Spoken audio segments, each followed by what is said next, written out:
Hello everyone, my name is Matt Harris and I want to be a physical therapist when I grow up.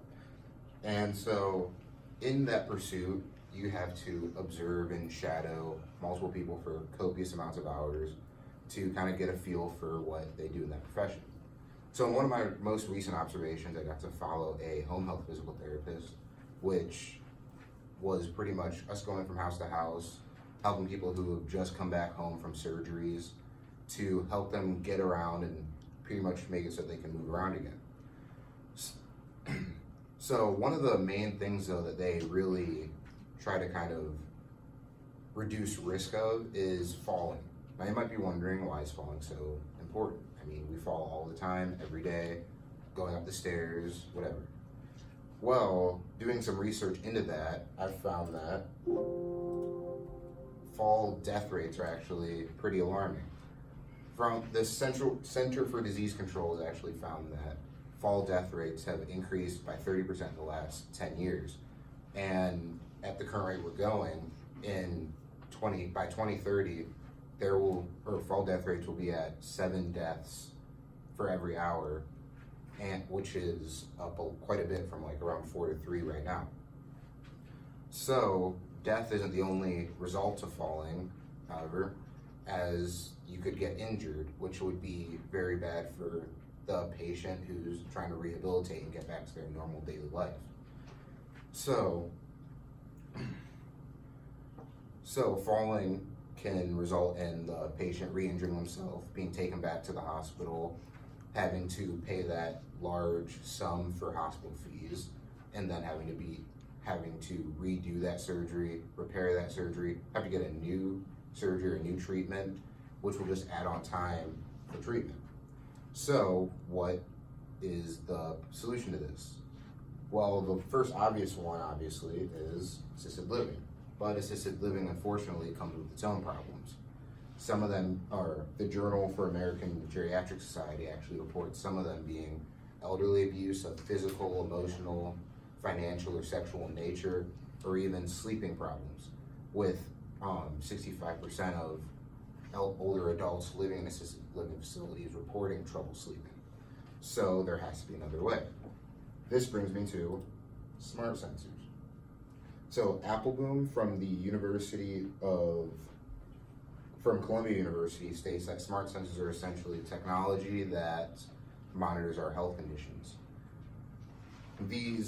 This technology, however, can get a little bit more complex than that, coming in multiple different forms, from watches that you wear every day to clothes to multiple other things, like houses, which could really reduce fall death rates and just falling in general in the home.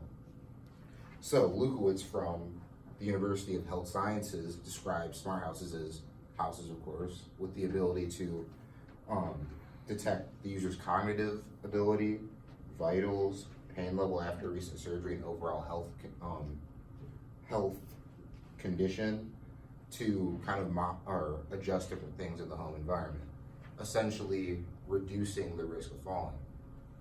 But as we know, falling is inevitable, so what happens if you fall and then no one's around? Because that's a very likely scenario, and not everyone carries around some life alert device that you see on the commercials.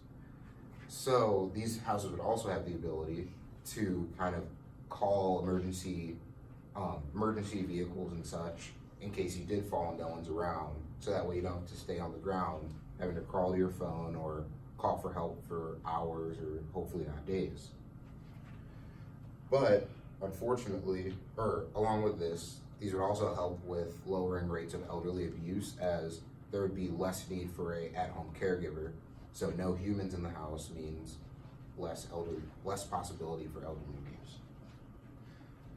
But unfortunately, as you can probably imagine, this is a little bit farther down the line due to technology not being quite up there yet. So you have to ask, what is another way that this could really, that we could fix this falling problem that's quietly plaguing our society? Well, another possible avenue to a solution would be speeding up treatment, possibly making it more optimized so that way you're in and out faster. We can do this through body-worn sensors.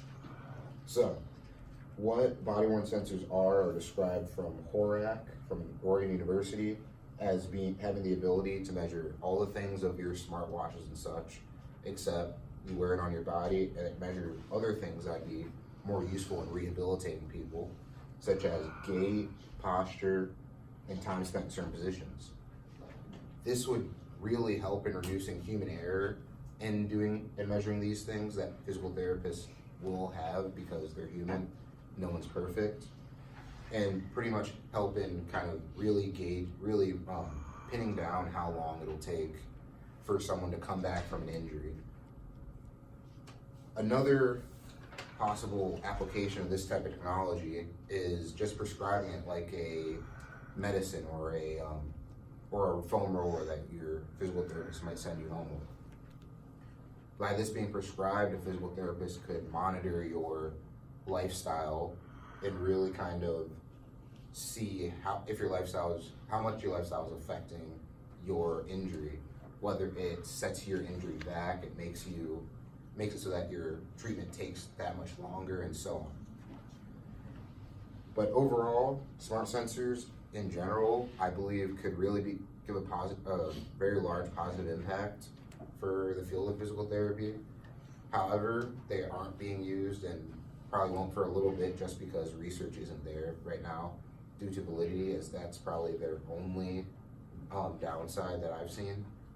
But overall, smart sensors in the future could very heavily impact the field, the whole medical field positively, and help people get back to their daily, everyday lives in a quicker fashion.